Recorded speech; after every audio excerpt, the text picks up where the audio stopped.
Je m'appelle Oraito, je suis designer. Ce qui m'intéresse dans ce métier, c'est la transversalité, de pouvoir exprimer mon travail et ma vision à travers différents projets.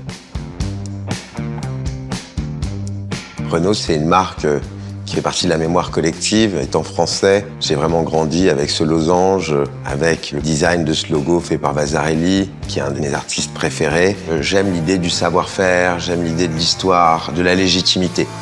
C'est ce que j'ai beaucoup aimé dans notre partenariat avec Renault. On m'a présenté la R17 et c'est vrai que j'ai été très séduit par cette voiture car il y avait pas mal de codes qui définissent mon travail. J'ai eu l'occasion de travailler sur des automobiles qui correspondaient à des problématiques, que ce soit une problématique de circulation, de taille, de mobilité. En ce qui concerne ce projet, c'est plus un poème, c'est plus une vision artistique, presque je dirais cinématographique de l'automobile.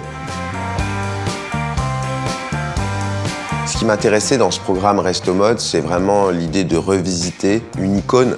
Pour moi, le challenge, c'était de la rendre encore plus monobloc que ce qu'elle n'était, d'essayer d'harmoniser les volumes, les différentes parties de la voiture. Au-delà du design, nous avons également étendu le concept du Resto Mode au moteur avec une solution 100% électrique, performante et dans l'air du temps. Je partais d'une bonne base quand même, c'est-à-dire que la base de la R17 est très intéressante. Je retrouvais mes codes déjà dedans.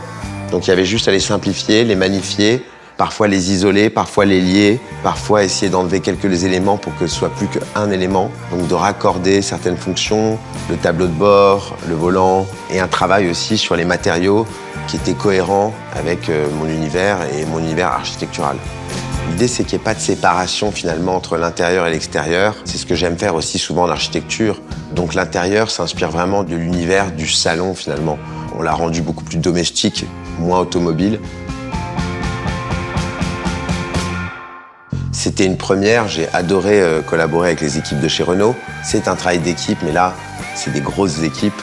Il y a eu tout de suite une compréhension, une vision commune. J'ai collaboré avec les équipes de Sandip qui modélisaient limite en temps réel toutes mes idées. C'est-à-dire que j'ai envoyé 2 croquis et 2 minutes après, j'avais déjà les pièces qui étaient modélisées. Cette voiture m'a inspiré très rapidement. Enfin.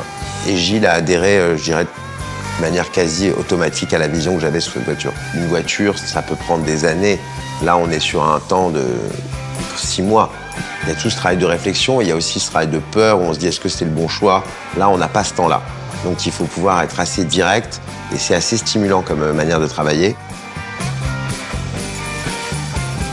C'est la voiture d'un James Bond, mais un peu plus fun, un peu peut-être décalé, peut-être un James Bond qui porterait des pattes d'F et des chemises à fleurs.